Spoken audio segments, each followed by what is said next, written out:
राधे राधे। मैं हर्षा अग्रवाल। आप देख रहे हैं हर वर्थ इंडिया। अक्सर औरतों की पहचान उनके रिश्तों से होती है। आज हम बात करेंगे उन पहचान की जो खुद से बुनी गई है। आज हमारे साथ है खास शख्सियत निधि शर्मा, जिन्होंने अपनी चार दीवारियों में अपनी एक अलग और अनकही कहानियां बुनी हैं। उनसे मिलते हैं और जानते हैं उनकी जुबानी, उनका खुद का वजूद, उनकी कहानी, उनका वर्थ। राधे राधे दीदी। राधे राधे हर्षा। कैसा लग रहा है हर वर्थ इंडिया के लिए बोल के? बहुत अच्छा। मेरे लिए एक नया एक्सपीरियंस है, एक नई शुरुआत, जो तुम्हारे और मेरे लिए और हमारे सब फ्रेंड्स के लिए, जो भी हमारे सर्कल में लोग हैं या जो भी महिलाएं हैं, वो शायद इस सफर में हमारा आगे साथ बहुत दूर तक देंगी। अनकही अनसुनी कहानी हर एक आम महिला की है जो हम आप तक रख रहे हैं।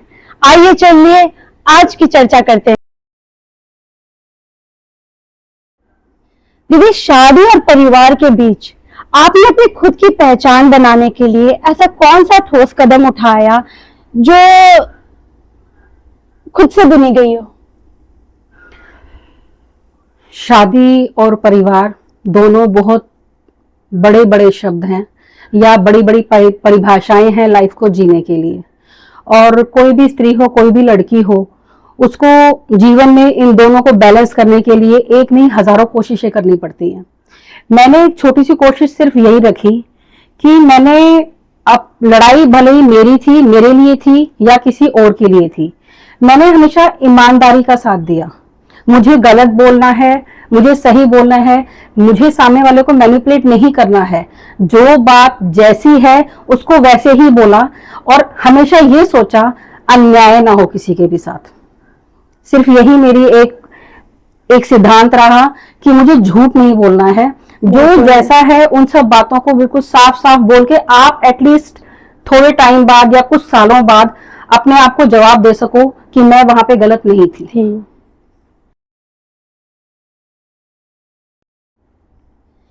दीदी, लोग कहते हैं कि महिलाएं सिर्फ घर संभालती है, लेकिन क्या उन्हें ये पता है कि एक घर को घर बनाने में एक महिला को कितनी खुद से लड़ाई लड़नी पड़ती है?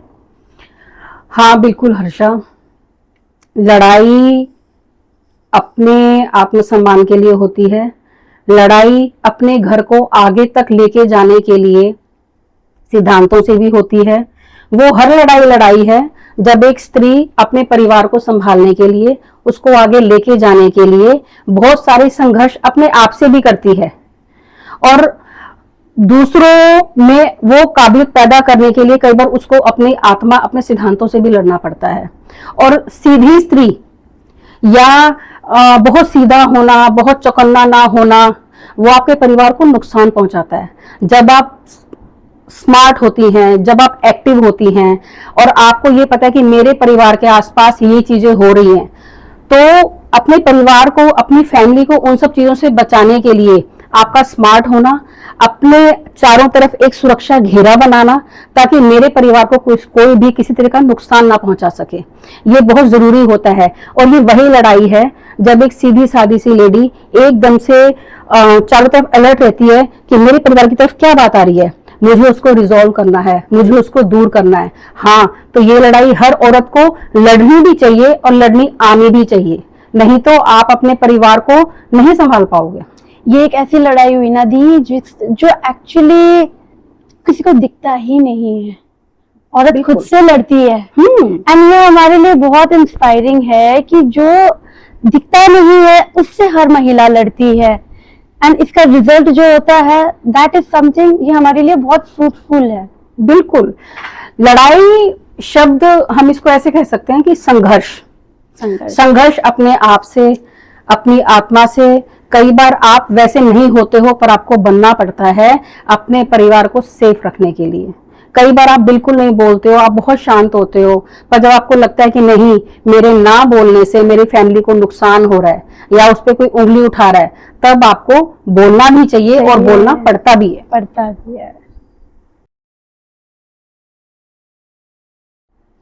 दीदी, क्या आपको लगता है जो सफर आपने अपने परिवार को दिया, क्या वो सैक्रिफाइस था या चॉइस थी? हर्षा, मैंने जो मेरे परिवार को वक्त दिया है, या वक्त नहीं, वो मेरा परिवार ही है, उसके लिए सेक्रीफाइस वर्ड मैं नहीं बोलना चाहूंगी, वो मेरी चॉइस है। क्योंकि आप अपने परिवार से ही हो। मैंने अपने परिवार को प्यार किया है, संभाला है। उस छोटी सी बगिया के फूलों को मैंने पानी दिया है, वक्त दिया है, अपना समय दिया है, इसके लिए कि वो बगिया लहलहाए, वो खिलखिलाए। और आज मैं इस बात से बहुत संतुष्ट भी हूँ कि कहीं ना कहीं शायद मैं कामयाब हुई हूँ। दूसरा, परिवार को वक्त देना, चॉइस, ये अपने आप में बहुत बड़ी चीज होती है। मैंने प्रोफेशन को छोड़ा या मैं आगे कुछ कर सकती थी, बट मैंने नहीं किया, क्योंकि मेरी प्रायोरिटी मेरे बच्चे और मेरे हस्बैंड रहे। मुझे उनको मजबूत करना था। परिवार का मतलब सिर्फ अच्छा अच्छा नहीं होता कि जो अच्छा है उसको साथ रख लो और जो अच्छा नहीं है उसको छोड़ दो, उसको त्याग दो। नहीं, परिवार का मतलब अच्छे और बुरे को दोनों दो बाजुओं में लेके चलने का मतलब होता है। अगर आपका एक बच्चा बहुत अच्छा कर रहा है और एक बच्चा अच्छा नहीं कर रहा, या एक बच्चा आपको बहुत पसंद है या एक बच्चा आपको पसंद नहीं है, तो इसका मतलब ये नहीं होता कि आप उस एक बाजू को काट के फेंक दो। आपके लिए दोनों ही बराबर हैं और आप कामयाब तभी कहलाओगे जब आप दोनों को साथ लेके चल पाओगे। उन्हें भी जैसे आपने उनको साथ रखा वैसे वो भी आगे तक साथ रहें। इस चीज का नाम परिवार है।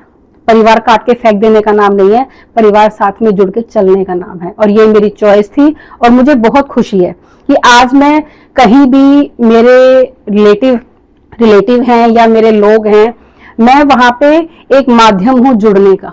बिल्कुल। कहीं भी कोई भी किसी बात को भी लेके कुछ भी मैटर है, मैं परिवार में बहुत छोटी हूँ, दोनों जगह ही, बट सब मुझे एक बार कॉल जरूर करते हैं कि बता ये कैसे करें। तो मैं छोटी होके भी ये सोचती हूँ कि नहीं, मैं अगर किसी को हल्का कर पा रही हूँ, किसी की बात सुन पा रही हूँ, किसी की बात समझ पा रही हूँ, तो ये मेरा एक बहुत छोटा सा रोल है अपने परिवार को बांध के रखने का। परिवार को सुनो, परिवार बोलना चाहता है। परिवार के हर इंसान में एक फीलिंग दबी हुई है। अगर आप उस फीलिंग को सुन लेते हो, उसके तनाव को, उसके गुस्से को, उसके प्यार को बाहर आने देते हो, आप परिवार को जोड़ पाओगे। पर अगर आप ये सोचोगे कि परिवार का मतलब सिर्फ ये होता है कि अच्छा अच्छा जो मेरे कहे में है वो मेरा और जो मेरे कहे में नहीं है वो मेरा नहीं है, परिवार एक साथ कभी नहीं रहेगा। तो मुझे इस बात की बहुत खुशी है कि मेरा परिवार मेरे साथ है और मुझे भी सब बड़े लोग बहुत प्यार करते हैं और मैं अपने छोटों को बहुत प्यार करती हूँ। जरूरी नहीं है कि हर चॉइस सैक्रिफाइस ही होती है। अपनी अहमियत समझिए, अपनी कीमत बनाइए।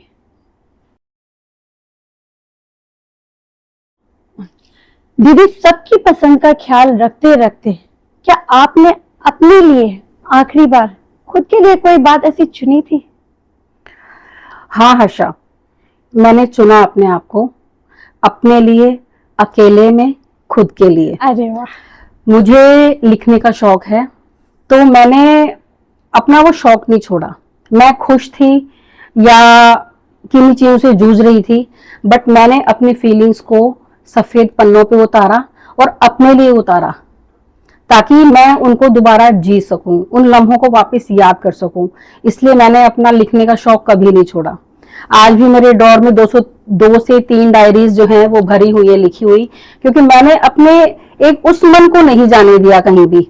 गाने गजलें सुनने का शौक हो या बुक्स पढ़ने का शौक हो, मेरी पसंदीदा 2-3 ऐसी लेखिकाएं हैं जिनको मैं बहुत पसंद करती हूँ और उनके अलावा शायद मैं कुछ और पढ़ना पसंद भी नहीं करती हूँ। और उन्हीं से मुझे प्रेरणा भी मिलती है कि जिंदगी को कितना आप डीपली जी सकते हो, उनके शब्दों को अपनी लाइफ में उतार के आप कितना जीवन से लड़ सकते हो, संघर्ष कर सकते हो। तो मैंने अपने लिखने के शौक को हमेशा जिंदा रखा। हाँ, मैंने उसे कभी बाहर नहीं आने दिया, मैंने लोगों के सामने उसको सुनाया नहीं, क्योंकि वो मुझे लगता है कि ये मैंने मेरे लिए लिखा है, तो ये सिर्फ मेरे लिए है। तो वो एक शौक को मैंने अपने लिए हमेशा जिंदा रखा। वही हुई ना, एक अनकही अनसुनी कहानी आपने अपनी डायरी में बंद करके रखी है।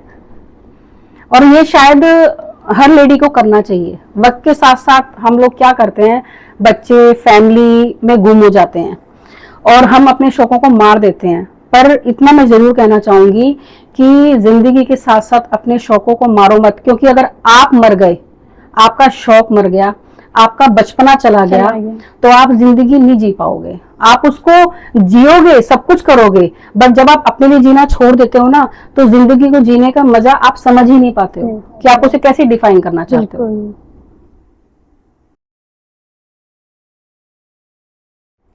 दीदी, वो कौन सी बात थी या ताना था जिसे आपने अपनी कमजोरी नहीं बना के अपनी ताकत बनाई? किसी भी महिला के लिए जब वो अपने आसपास के परिवेश में रहती है, बहुत सारे लोग उसे प्रोत्साहित करने वाले होते हैं और बहुत सारे लोग उसे हतोत्साहित करने वाले भी होते हैं। मैं सिर्फ ये चाहती हूँ कि जहां आपको हतोत्साहित किया जाए, आपको डिग्रेड किया जाए, उस कमजोरी को अपनी ताकत बना लीजिए। जैसे कि ये तो सब कुछ अपने आप कर लेगी, हाँ मैंने अपने आप किया, मेरे हस्बैंड के साथ मिलके किया, जो किया हम दोनों ने अकेले मिलके किया। दूसरा, बच्चों को लेकर कि यही पढ़ते हैं क्या, यही करेंगे सब कुछ, हाँ मैंने इस चीज को अपनी ताकत बनाया। आज मेरे दोनों बच्चे अपनी जगह सक्सेसफुल हैं, उन्होंने बहुत नाम रोशन किया है अपनी फैमिली का और मुझे बहुत गर्व भी है।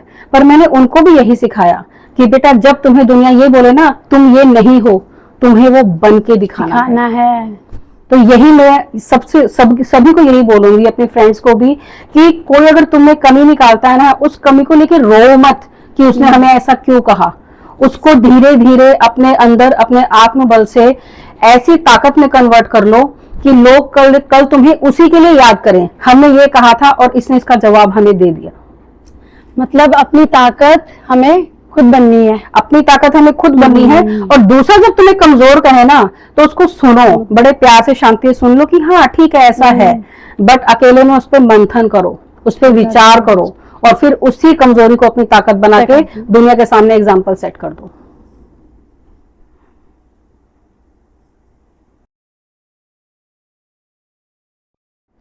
दीदी, अगर आज आपको एक लाइन में अपनी बेटी को या किसी महिला को ये बताना है कि उसकी वर्थ क्या है, तो आप क्या कहेंगी? एक ही शब्द हर्षा, जो शायद हमारे पुराने शास्त्र, हमारे वेद, हमारा कल्चर हर स्त्री को सिखाता आया है, बताता आया है, बट वो उसको समझ नहीं पाई। वो सिर्फ एक छोटा सा शब्द है, आत्मसम्मान। अगर आपने अपना आत्मसम्मान बचा के रखा तो आप भी बचोगी, पर अगर आपने अपना आत्मसम्मान नहीं बचा के रखा तो अगर आप ही नहीं बची तो आप बचा क्या पाओगी? बिल्कुल सही। अपने परिवार को, अपने साथ को बचाने के लिए अगर आपके अंदर सेल्फ रिस्पेक्ट नहीं होगा तो आप जितने दबोगे उतने दबा दिए जाओगे, और उस दबाने के बाद आपको वापस खड़े होने के लिए जो संघर्ष करना पड़ेगा उसके लिए वक्त चाहिए, उसके लिए बहुत सारी भावनाओं का उथल पुथल होना शुरू हो जाएगा, जो हम जैसी लेडीज के लिए एक अच्छा साइन नहीं है। क्योंकि हम सिर्फ शारीरिक रूप से अपने घर के लिए काम नहीं करते हैं, हम मानसिक रूप से भी अपने घर के लिए 24 घंटे काम करते हैं। अगर वो आत्मसम्मान आज मुझ में नहीं है, मैं मेरी बेटी को नहीं सिखा पाऊंगी कि बेटा आत्मसम्मान से जीना। और अगर वो आत्मसम्मान आप अपने हस्बैंड के सामने नहीं दिखा पाएंगी, मैं सिर्फ एक बात मानती हूँ, अगर आप में आत्मसम्मान है ना, आप एक सभ्य महिला है, आत्मसम्मान से भरपूर महिला है, सबसे पहले इज्जत आपका हस्बैंड ही आपकी करेगा। अगर आप में आत्मसम्मान नहीं है ना किसी दिन आप ये शब्द सुन लोगे कि क्या तू है ही क्या। पर अगर आप आत्मसम्मान से भरपूर महिला हैं तो आप पे उंगली उठाने वाला कोई नहीं है। इसलिए हर बच्ची, हर फ्रेंड, हर लेडी, हर बड़ी लेडी या हम उम्र के जो हमारे लोग हैं, हमारे साथ के लोग हैं, मैं सिर्फ एक ही बात बोलती हूँ, अपने आत्मसम्मान को कभी भी कुचलने मत देना। तुम बचोगी तो तुम दुनिया बचा पाओगी, तुम वेद बचा पाओगी, तुम शास्त्र बचा पाओगी, तुम अपनी संस्कृति को बचा पाओगी, तुम उस संस्कृति को आगे कैरी फॉरवर्ड कर पाओगी, आने वाली पीढ़ियों को दे पाओगी। पर अगर तुम खुद ही नहीं बचोगी तो तुम दोगी क्या?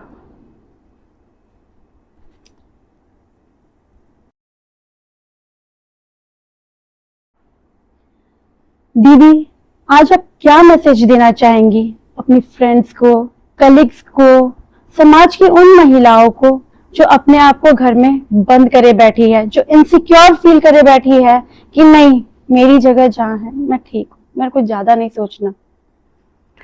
मेरा हर्षा ये मानना है, बहुत सारी फ्रेंड्स हमारी ऐसी होती हैं कि जो ये सोचती हैं कि नहीं, हमें बात नहीं करनी, हमें बाहर नहीं जाना। बाहर मैं भी नहीं जाती हूँ, बट मुझे ऐसा लगता है कि अपनी फीलिंग शेयर करने के लिए आपके पास जगह होनी चाहिए। कुछ ऐसे, जैसे बहुत अच्छी किताबें जिंदगी के लिए दवाई का काम करती हैं ना, ऐसे बहुत अच्छे दोस्त आपके लिए संजीवनी का काम करते हैं। आप 2-3 आपके पास ऐसे दोस्त जरूर होने चाहिए, या एक ही हो जिसके पास आप अपनी हर चीज को शेयर कर सको। आप अपने मेंटल प्रेशर को, आप अपनी फीलिंग्स को, आप अपने स्ट्रेस को शेयर कर सको।